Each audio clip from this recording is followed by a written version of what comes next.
Elon, Hello. welcome. Hi. You're in Palo Alto, I understand? Yeah, I'm at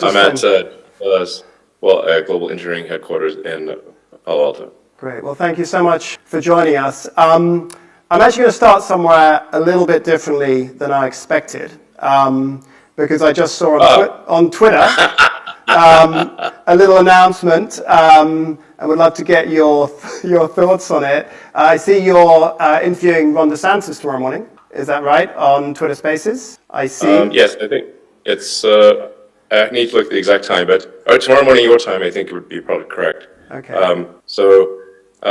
Yes, I will be interviewing Ron DeSantis, and he has quite an announcement to make. And it'll be the first time that something like this is happening on social media, and with real-time questions and answers, not scripted.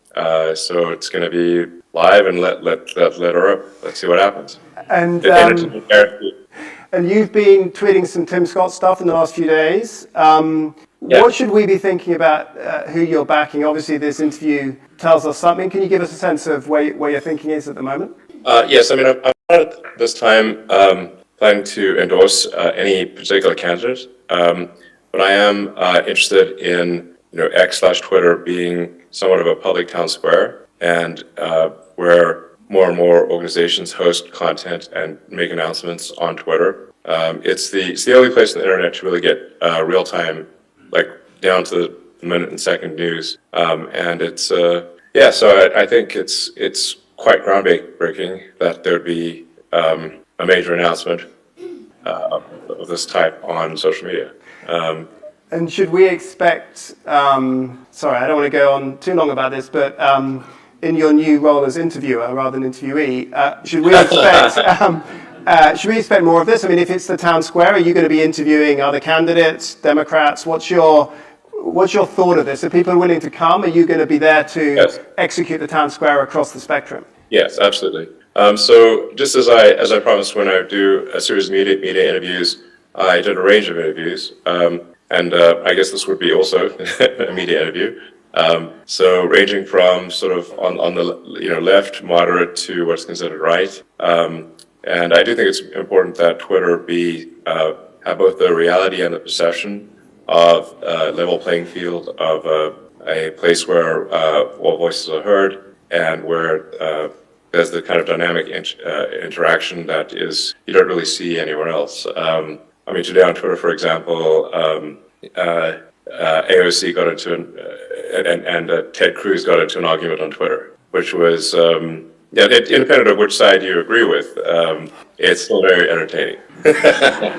So what? And I'm sure tomorrow will be entertaining. We're all going to be tuned into that. But when you approach an interview like that, and obviously a really important election like the one that is coming up, can you just talk a little bit about what are the key issues that really matter for you at this pivotal moment? You mean matter for me as an individual, or matter for you as an individual in terms of who leads the country, but also more broadly than that, for the country and for your businesses? I mean, can you give your sense of where the real issues lie here? Well, I've said publicly that my preference, and I think would be the preference of most Americans, is really to have someone fairly normal in office. I think we'd all be quite happy with that, actually. I think someone that is representative of the moderate views that I think most of the country holds in reality. And but the way things are set up is that we do have a system that seems to push things towards the edges because of the primaries. So in order to win the primary, you've got to win, obviously, a majority of your party's vote. In both cases, that tends to cause a swing to the left and the right. Although I think things are more complex than simply left and right during the primaries, and then a shift towards the center for the general election. As for what I think is, so I would really just like someone fairly normal and sensible to be the president. That would be great. So if we go through the four names in the frame at the moment, can you just give a sort of yes, no, and whether they're normal and sensible? We've got Joe Biden. I think I need to, be careful about these statements. So we'd maybe have to have a few drinks before I would give you the answers to all of them. I will look forward to that, and I look forward to the conversation tomorrow, and obviously a lot more of those to come over the coming months. So that's great. Thank you very much.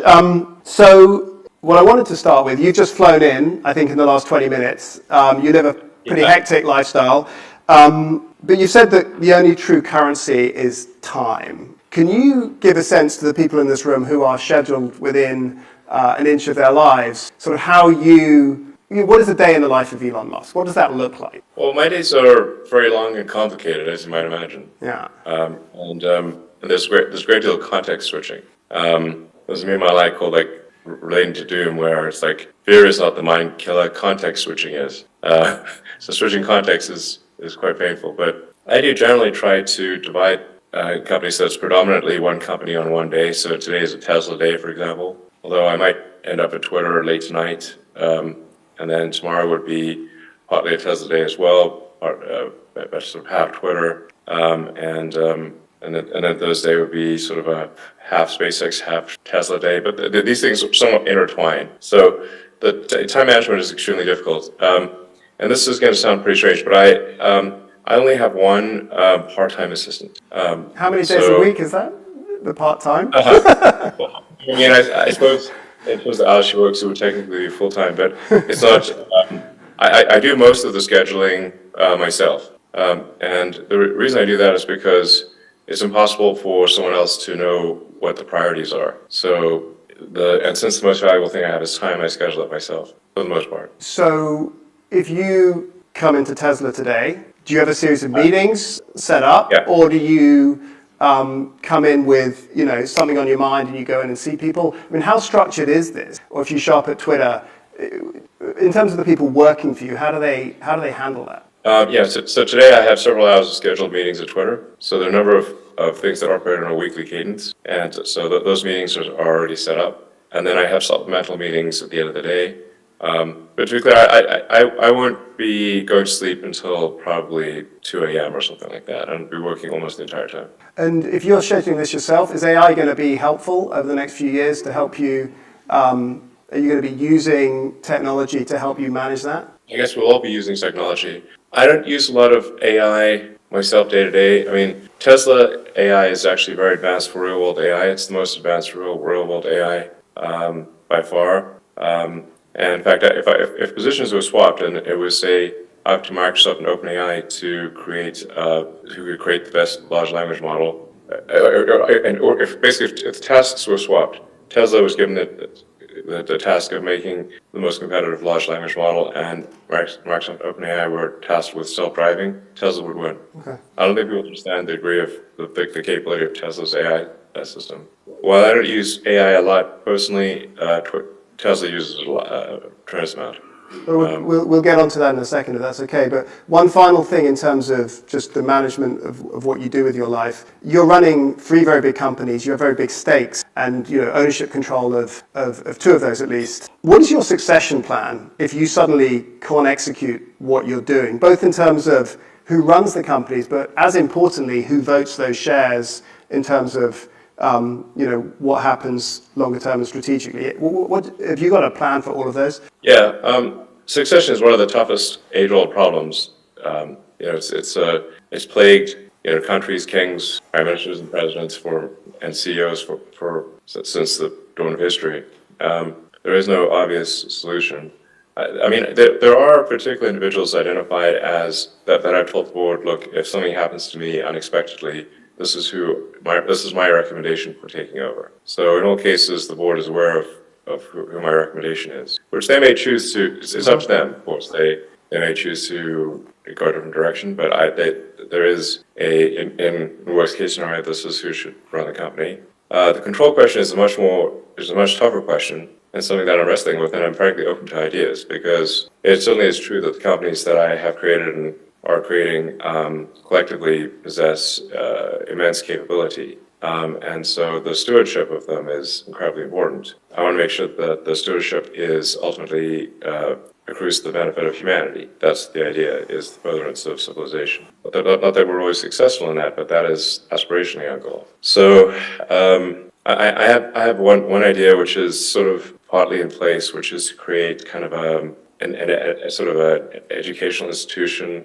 that would control probably most of my vote. But this is not a case of automatically. I'm definitely not of the school of automatically giving my kids some share of the companies, even if they are not, even if they have no interest or inclination, or ability to manage the companies. I think that's a mistake. But it's a very hard problem to solve. And then who should be on the board of directors of the educational institution is also a very, very hard job to solve. So I think probably some disaggregation of control would make sense. I'm really just kind of thinking out loud creatively here. But it sounds like it's something that you need to get planning of who those people are going to be, because as you've said, when you look at SpaceX, you look at Tesla, you look at Twitter, these matter to society a lot. Yeah. And having the right people to take those votes on the future of where they go and where money gets spent is fairly important.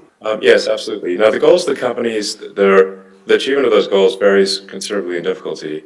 The original goal of Tesla was to accelerate the advent of sustainable energy, which actually I think we've done that to a significant degree, and have actually it's kind of auto industry CEOs to often acknowledge Tesla's role in accelerating electric vehicles, and so that I feel has a lot of momentum. They're still solving self-driving, which we're aspirationally hoping to do this year, and so Tesla's got a long way to go, but the execution plan is relatively clear, and that execution plan will generate a lot of positive cash flow for the company. So it's a fairly obvious thing to do. With SpaceX, it's a harder problem because the long-term objective is to make life multiplanetary with a self-sustaining city on Mars, which is likely to be very cash flow negative at first, and so very much a long-term. Let's just say the target market on Mars is small. You got to think long term here. You're also going to have to get on very well with those you go with, I would imagine. Yes, definitely. Sanity will be a prime requirement for and stability for traveling to Mars. You don't want someone going nuts and opening the airlock in the middle of the night. Right. So SpaceX is a harder problem because it's much a long-term goal and with a lot more money lost along the way. So got to make sure that happens. And is that the sort of thing, just to stay on SpaceX, and we'll go to Twitter and Tesla in a second, but is that the sort of thing that you'd like to lock in to the goals of SpaceX, that Mars remains the ultimate ambition of this, come what may? Is that important to you? Yeah, I mean, it's to make life multiplanetary such that, and the key threshold for multiplanetary is that if the supply ships from Earth stop coming for any reason, that Mars does not die out. That's the critical great filter. If you talk about things in terms of the Fermi paradox, the great filter is Mars being self-sustaining without any resupply ships from Earth. Until we reach that point, we're really just a one-planet civilization with an extension. But the point at which the planets are self-sustaining, or Mars is self-sustaining, even in a worst-case scenario of Earth civilization either dying with a bang or a whimper, then Mars would have a much better chance of surviving. So the intent here overall is to ensure that the light of consciousness, which appears to be just a tiny candle in a vast darkness. I frequently get asked, have I seen any evidence of aliens, and I have not. Apart from the fact that I did at one point have an alien registration card when I was getting my green card to alien registration. Indeed. Possibly a slightly different type of alien. But so, do you think will you live to see Mars happen? I hope to live to see the first humans on Mars, but I think it will take some period of time beyond that to make Mars self-sustaining. So it's at least 20 years from the first visit to make Mars sustaining, is my guess, and it may be 40 or 50. And that's assuming you really go for it. Right. That's a tough one, but like I said, I think important for improving the survivability of civilization. And who's going to pay for that? I mean, are your investors going to put the money up to do that? Are you going to expect government to fund that? Where does that money come from? Because as you say, you can make a return on Starlink, you can make a return on launching satellites for other people and space tourism, but I mean that's a tougher return, isn't it? Yeah, I think long term the value of it will be incredibly high. it's just beyond the planning horizon of Right. most people or most investors. I mean, obviously, if there's a thriving city on Mars and there's a lot of interplanetary commerce, and SpaceX is the primary provider of that, it would be immensely valuable. So, but the important thing is that there be this self-sustaining, colony, and I think we generally operate with too much of an assumption that civilization is robust, and nothing could really take it down. A sentiment that has been common throughout history among empires shortly before they crumbled. So, and I have to say that there's a little bit of late stage empire vibes going on right now. Yeah, that's for sure. Are you? Yeah. Is AI something that, in your view, accelerates the risk of that, or increases the risk of that outcome? I think it does. Yeah. I mean, we could definitely make a city on Mars self-sustaining without AI or without sort of AGI, which is generally artificial general intelligence or super intelligence. So I think that is it's not necessary for anything we're doing, but it is happening and happening very quickly. So there is a risk that advanced AI either eliminates or constrains humanity's growth. I was more thinking the opposite. Does it increase the chance that the planet self-implodes and those things come true? I mean, how concerned are you about these developments right now, sort of accelerating your bad case scenario here? Well, I mean, the development of artificial digital sort of superintelligence is very much a double-edged sword. So if you have a genie that can grant you anything, that can also do anything, that necessarily presents a danger. And I expect the first uses of AI to be, or certainly the first government uses of AI to be weapons technology. So just having more advanced weapons on the battlefield that can react faster than any human could. That's really what AI will be capable of. I mean, future wars between advanced countries, or at least countries that have significant drone capability, will be very much the drone wars. So I want to get back to AI because this is big stuff, and I'd like to talk about it in more detail. But I do want to come back to the present from a long way in the future. You just hired a new CEO, Linda Yaccarino, an ad veteran into Twitter. You usually focus on hiring engineers. Linda is a very different person. Can you just quickly tell us about your courtship? How did that go down? Well, we had conversations over a number of months just relating to advertising. And then Linda felt that it would be very helpful for the advertisers to see me in person, so invited me down to a conference in Miami, which was very helpful, and met with a number of advertisers personally to assure them that Twitter is a good place to advertise, and generally that hate speech has declined, which it has, and that the quality of the system, especially with respect to scammers and spammers, is dramatically better than it used to be. We've gotten rid of, at this point, well over 90% of the scams and scams. The scams and spam on Twitter, it should be quite rare at this point that you see a scam. So we've also rolled out sort of freedom of just to be speech. clear, when you say you got rid of 90% of the scams, is that the same thing as the bots, or is this scams in general, and bots is a different animal here? They would typically use bots for scamming. Yeah. But you haven't taken the bots down 90%? No, I think we have, actually. You think you have? Okay. Yeah, I think we have, yeah. But maybe more than 90% at least. It is now much harder to operate a bot farm on Twitter and have it yield any advantage. So dramatic improvement in bots, dramatic improvement in ability to detect sort of troll armies, which is a little different. That's where you've got, say, 100 people in a warehouse in a low-wage country, each of which are sitting at a desk with 100 phones. So you've got 10,000 actual people, and they will then act together to brigade a particular subject, or make something seem very popular when it is not. And we've been able to defeat almost all of them. We think very few of them are actually still able to act. So the quality of the system has gotten a lot better.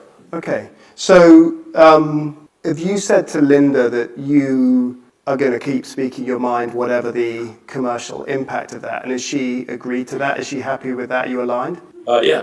Okay. And in her role as CEO, does she have any say over moderation, or is that under you, or do you do that together? Well, the general principle is that we will hew close to the law. So for any given country, we will try to adhere as closely to the law as possible. Now, laws vary between countries, and we can't simply flout the law in another country because they will simply cut us off. But the general principle is do whatever we can to enable free and open communications between people, provided they're not, like I said, breaking And the she's law. aligned on that plan, Yeah. that focus. Yeah, there is an important thing, which is like that obviously doesn't mean that, say, advertisers should be forced to appear next to any content. So we've also developed adjacency controls that ensure that if what you're advertising is like Disney, for example, is a big advertiser. If Disney is advertising a children's movie, they want the content nearby to be sort of family friendly. That's totally understandable. So it's not like advertisers have to appear next to content that they don't agree with. And can you, so some people say you can be a little erratic with your tweeting, or at least tweet a broad range of content.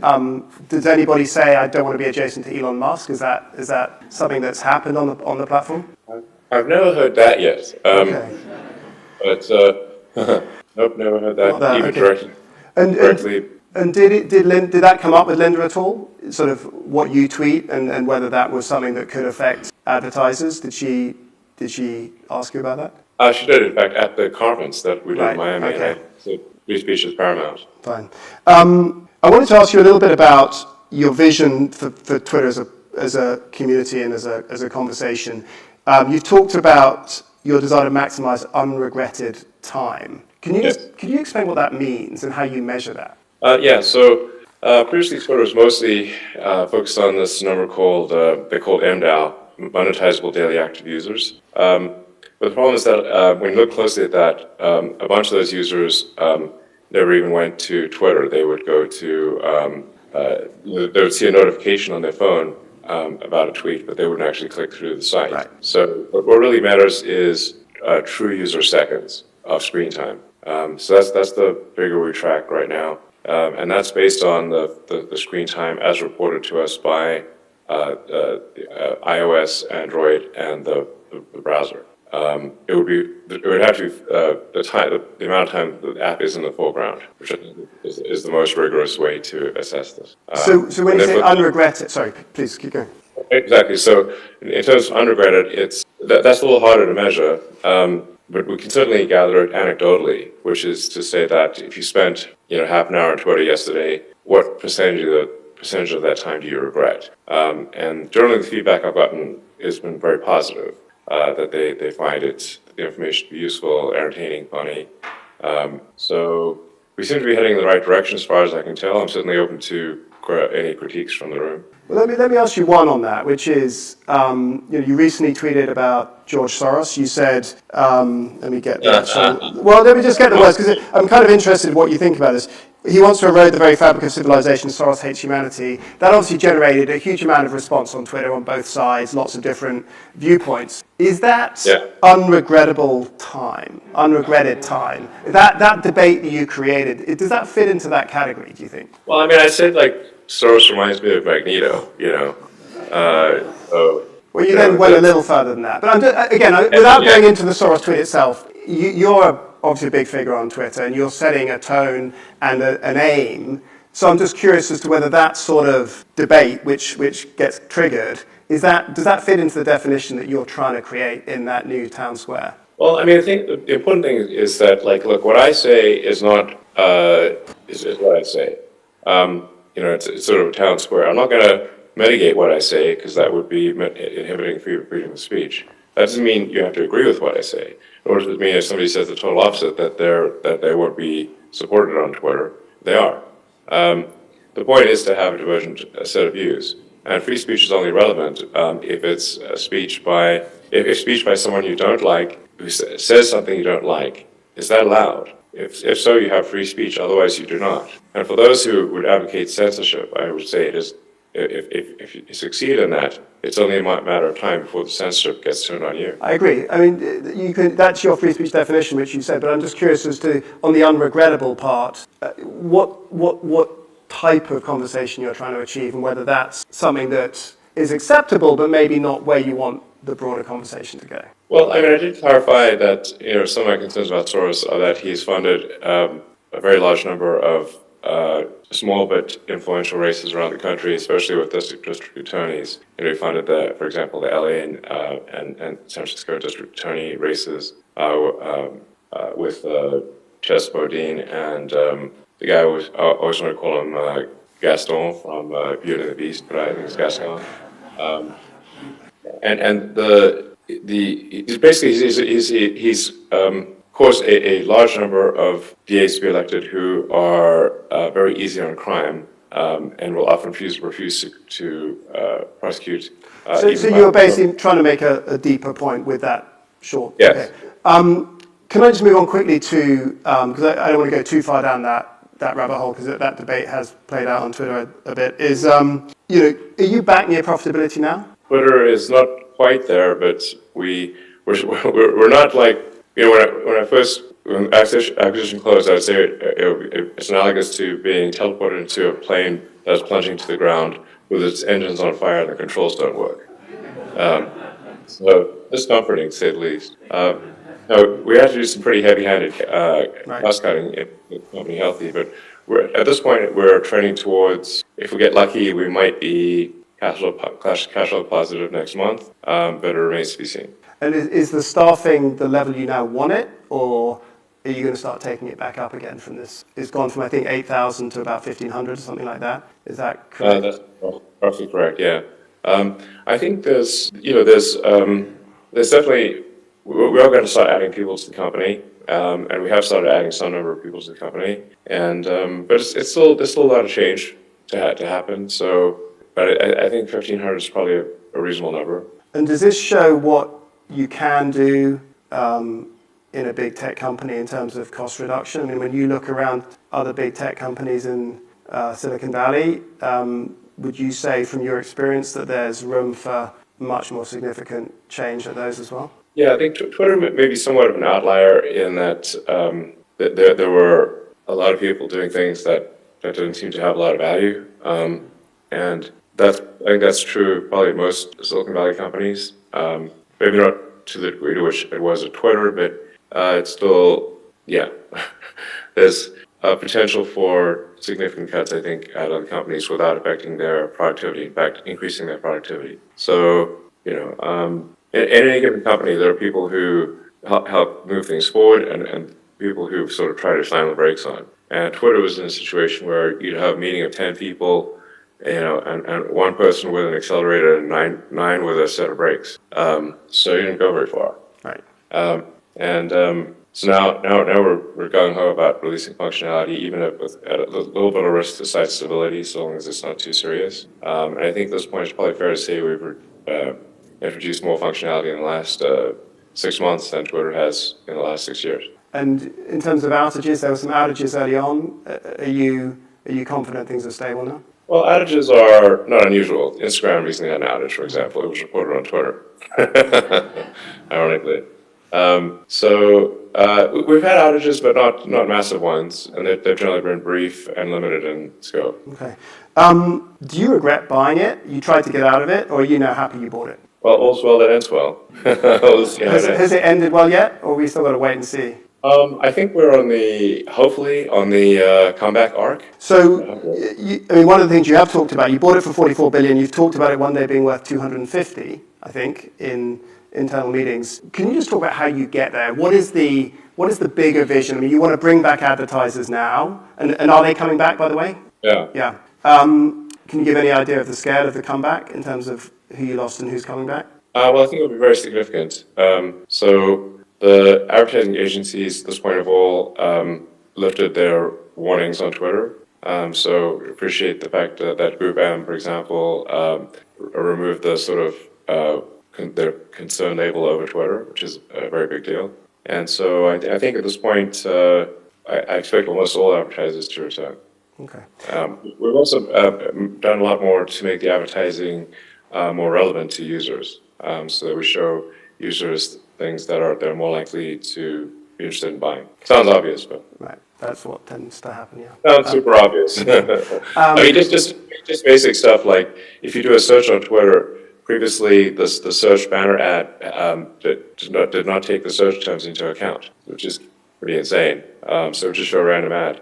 Okay. Whereas obviously, if you show an ad that is, matches your search. Sounds worth doing. So just quickly, you talked about the sort of single app that does messaging and does finance and other things.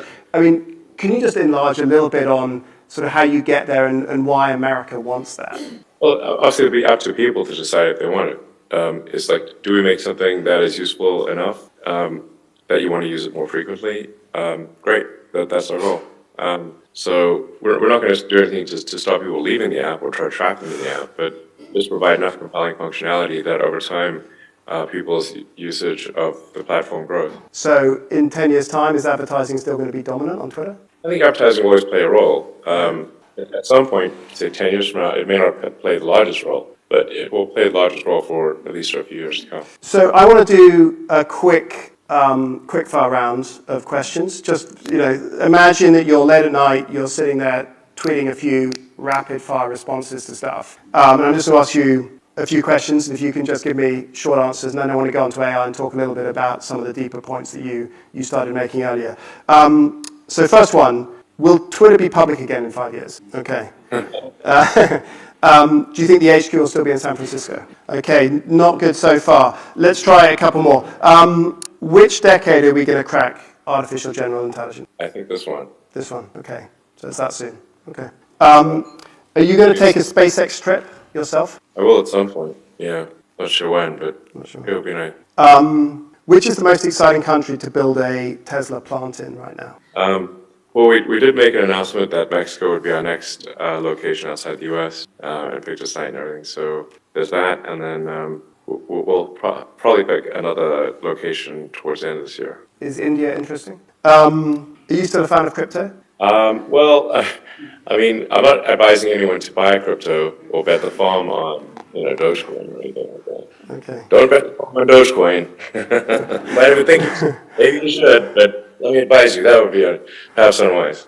Okay. So Dogecoin is my sort of favorite cryptocurrency because it has the best humor and has dogs. I did, however, look at the price of it yesterday. It's lower than it was. I don't know, maybe, it's like Fahrenheit has a saying that the most ironic explanation is the most likely. And the most ironic outcome for currency would be that the thing that was made as a joke to make fun of cryptocurrencies, most ironic outcome would become that it becomes the global currency. Okay, we'll wait and see. Final one. Can you rank the US and China on their development of AI each out of 10? The US very much has the most advanced AI. So this is, you say like China's close behind, certainly, and has the resources to scale and to optimize. The biggest single advances in AI still come from the US and Europe. But, all right, so it's hard to give an exact number or score. It's more like... But there's a big gap. There's a gap. That gap looks like it's on the order of... A narrowing or... It's hard to tell. I suspect it will narrow to some... Can you talk a little bit about, you've created a new AI company yourself. Obviously, there's a huge amount of energy and activity in this space, or at least it's been talked about. I mean, what do you want to do yourself in this space beyond Tesla and the stuff you talked about earlier? What is that new? Well, I think there should be a significant third horse in the race here. We've got OpenAI and Microsoft, Google DeepMind, and probably there should be a third horse in the race. So there'll be more on that soon. But is it something that will interact with the data of Twitter and the capability of Tesla? Is it something that tries to bring what you've talked about earlier in terms of capability together and become that third player? Is that what you're talking about? To some degree, I don't want to jump the gun here on announcements, but OpenAI has a relationship with Microsoft that seems to work fairly well. So it's possible that XAI and Twitter and Tesla would have something similar. You talked about the importance of regulation, and you called for this moratorium. I mean, the history of regulating tech has been checkered. It's been very hard for regulators to keep up with tech, let alone get ahead of it. What do you think actually needs to happen that practically could in this space to try to change that? Because obviously the history of this is not encouraging. Yeah, I mean, I think there should be, I've been pushing hard for a long time.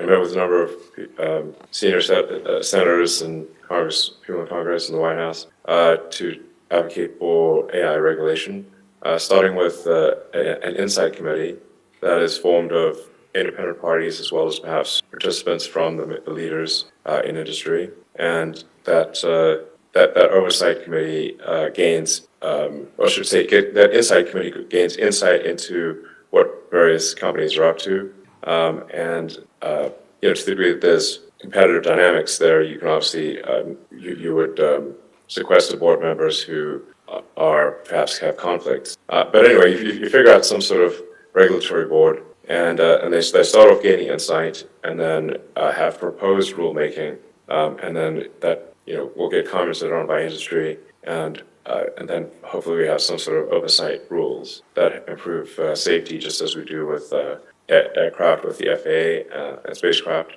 and cars with NHTSA, and food and drugs with the Food and Drug Administration. Right. And how would that work in such a global thing as we're talking about, where AI and the relative advance between countries is going to be very, very important?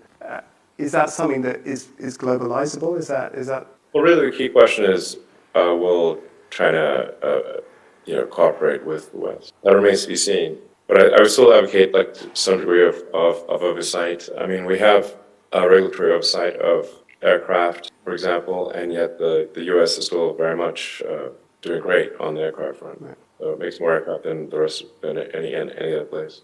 So just because you have FAA regulation doesn't mean that it's necessarily slowed down very much. Okay.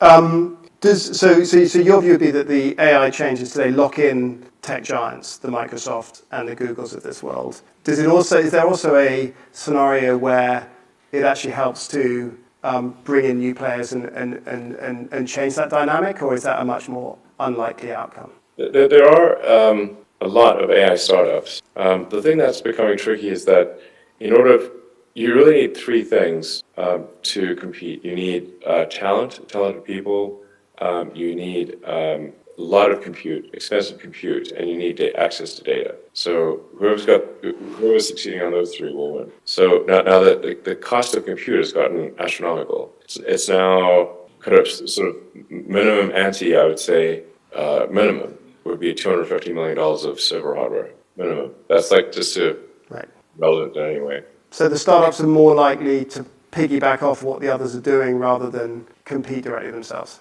is what you're saying. Yeah, to train a big model, a model of probably GPT-5 size, I wouldn't be surprised if they use at least 30,000, maybe 50,000 H100s, which are the latest GPUs.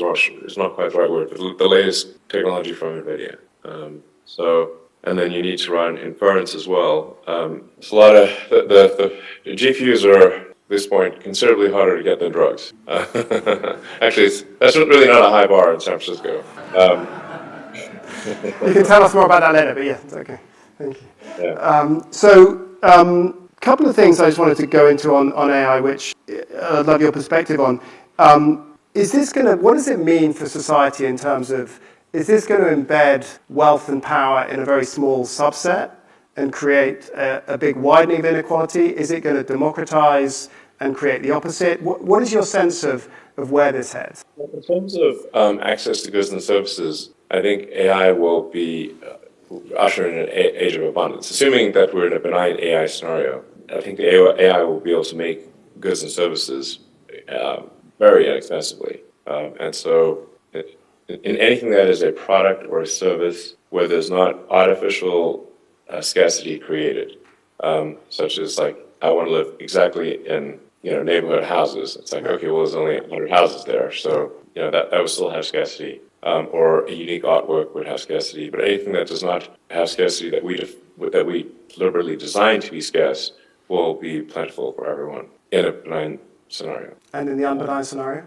Well, there's a wide range of But what's the thing that unrecognized. you're most worried about when you look at, when you've been talking for years about the need for regulation? What is the scenario that really keeps you up at night? Well, I don't think the AI is going to try to destroy all humanity, but it might put us under strict controls. I mean, and there's a non-zero chance of it going Terminator. It's not 0%, but it's I think it's a small likelihood of annihilating humanity, but it's not zero. We wanted that probability to be zero, as close to zero as possible. And then, like I said, the of AI assuming control for the safety of all the humans and taking over all the computing systems and weapon systems of Earth, and effectively being like some sort of Uber nanny. But isn't another scenario that, If you say that, yeah, like, well, like, let's say you're a Miss World contestant, hypothetically. it's unlikely, let's face it, but And you say, what do you want? And it's I want world peace. And it's like, okay, well, one way to achieve world peace is to take all the weapons away from the humans so they can no longer use them, and to punish any humans that engage in extraterritorial activity. But isn't the more likely nasty outcome that rather than AI taking over and being the ultimate nanny that keeps us all doing stuff that is super safe and it wants us to, that actually somebody nefariously harnesses that power to achieve societal control, stroke, military superiority, and that actually some country around the world decides to use it in a different way? Yes, that's what I mean by like AI used as a weapon. Right. And the pen is mightier than the sword. So one of the first places we have to be careful of AI being used is in social media to manipulate public opinion. So the reason that Twitter is going to a primarily subscriber-based system is because it is dramatically harder to create. It's like, quote, 10,000 times harder to create an account that has a verified phone number from a credible carrier, that has a credit card, and that pays a small amount of money per month, and have those credit cards and phone numbers be highly distributed, not clustered, is incredibly difficult.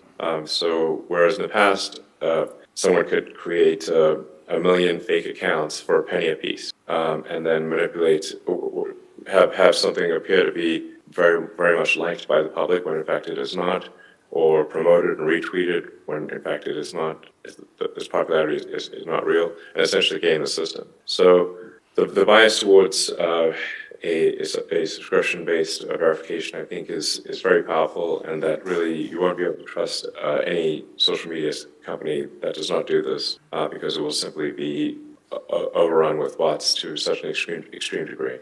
So if we take it back to where we started, if you look at the election that's coming up, how big a role will this big shift in AI capability over the last few months, which will obviously continue through the next year, how big an impact is this going to play, do you think, in the messaging and the way that people get told the different pictures of the candidates? I think that's something we need to be on the lookout for in a big way, is to make sure that we're minimizing the impact of AI manipulation. We're certainly very much taking that seriously at X Twitter, X/Twitter. And I think we're putting in place all of the protections to minimize and certainly detect when we see large-scale manipulation of the system. Okay. But beyond Twitter, are you worried about this for the election in general? Yeah.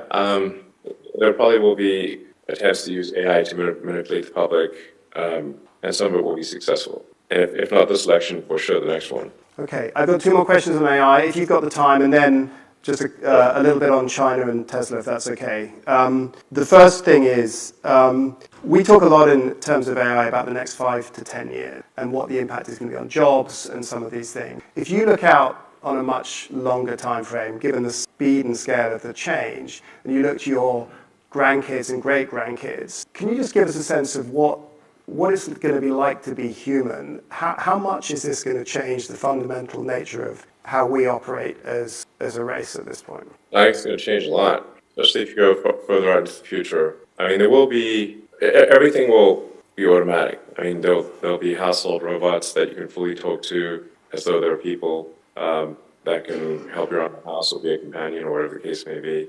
There will be humanoid robots throughout, factories, and cars will also be all automatic. And anything where intelligence can be applied, even modest intelligence will be automated. Say like 10, 20 years from now. And will we be connected to that technology through a Neuralink type device? I Maybe. mean, is that where this, in your view, obviously, is that where this heads? Well, a high bandwidth interface from Cortex to so your sort of computing or AI tertiary layer, which already exists. It's just that we don't have a high bandwidth connection. We've got our limbic system, which is our sort of foundational element. That's sort of our instincts and desires and whatnot. Then our cortex on top of that, which is our thinking part of our brain. And then we've got a tertiary digital layer, which is currently in the form of our phones and computers and laptops and whatnot, and all the applications. And the constraint on better merging the constraint on having human interests and machine interests be aligned is the bandwidth, especially the output. So if you say, like, at what speed can you output to a computer? It's using voice or your fingers, which move very slowly. So you're talking about maybe 10 bits per second or some fairly small. So with the Neuralink, you can increase that by a million. So everything just speeds up. Speeds up, yeah. Okay. I mean, this is obviously in a relatively benign scenario because there's a question of not just let's say it's a benign scenario. How do we even appreciate or understand what the computer's doing?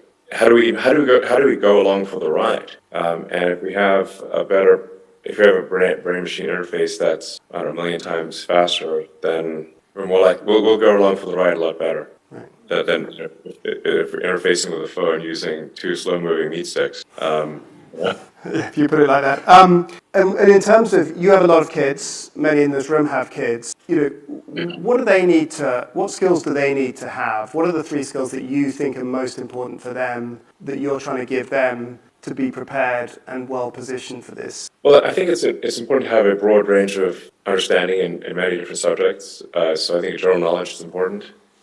So you at least have some clue of what you don't know in different areas. And then go deep in areas where your child has a strong interest and ability. So finding that overlap of where is my child both interested in this and has some ability to be successful, then if you can find that Venn diagram overlap, then obviously encouraging that is a good thing. And we are obviously headed to a high-tech world, so some basic understanding of computers and software and artificial intelligence is probably a good idea. But the actual broad thrust of, jobs will change, but it'll be more AI enabling and making it better and easier rather than wholesale, complete change of the skills you need. I mean, it depends on what time frame we're talking about here. So if you say like over 20, 30-year time frame, I think things will be transformed beyond belief. Okay. You probably won't recognize society in 30 years. Like, I do think we're fairly close. You asked me about artificial general intelligence. I think we're perhaps only 3 years, maybe 6 years away from it this decade. In fact, arguably, we are on the event horizon of the black hole that is artificial superintelligence. So I'm going to ask one final question, and I'm going to see if you've got 2 minutes to take a couple of questions from the floor. And it comes back to China, which you talked about a little bit. You have a very big business in China, in Tesla. And obviously, you're on that geopolitical fault line that's getting potentially interesting. To what extent is this affecting your decision-making around sort of how you put assets and stuff on the ground? And how concerned are you about that as a business person, and a lot of people in this room have business in China, about that getting very, very difficult for a Western business? Well, there is fundamentally an issue that's coming to a head with Taiwan, and it's unclear when exactly push will come to shove, but it seems that there's a good chance push will come to shove. It's trending in that direction. I dread to think what would happen. The results would be for the global economy would be absolutely catastrophic. But China has been very clear about its goals on China and including Taiwan as part of China. So one does not need to read between the lines. One can simply read the lines. They were very clear, and they're not getting. And is the biggest concern, despite the prospect of conflict itself, obviously a lot of the world's high-end chips come out of Taiwan. I mean, how catastrophic would that be if that was cut off? Well, there's even more that comes out of China. So China does so much of the world's heavy lifting on manufacturing, especially if the manufacturing is, simply hard work and say not particularly glamorous. China just does an immense amount of hard work that most people have no idea how much hard work they do.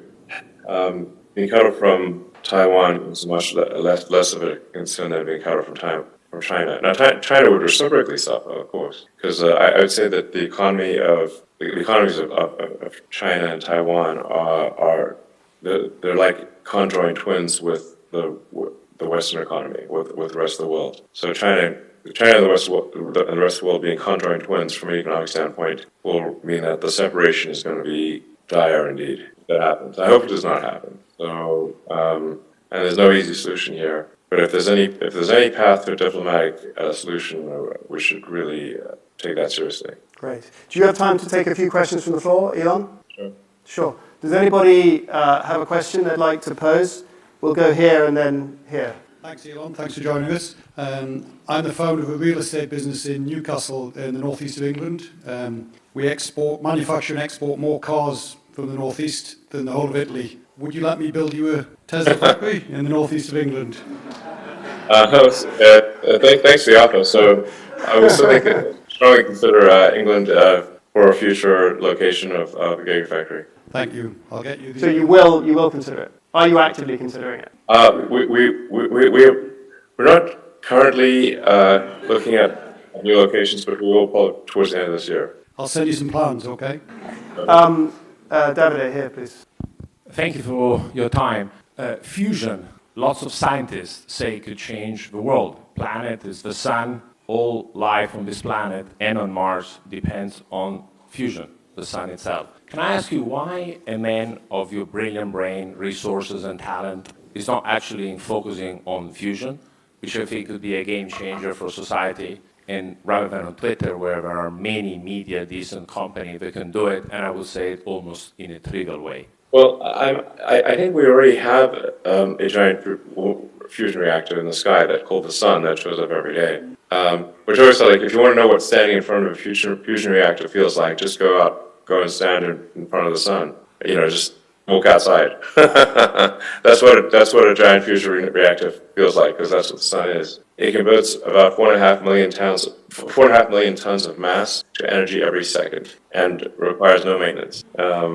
You don't have to refuel it. You don't have to maintain it. My recommendation for fusion is solar power and batteries, and we can easily power all of Earth with photovoltaics and batteries. Not easily, but there's just a very clear path to do so, and no miracles required, just work.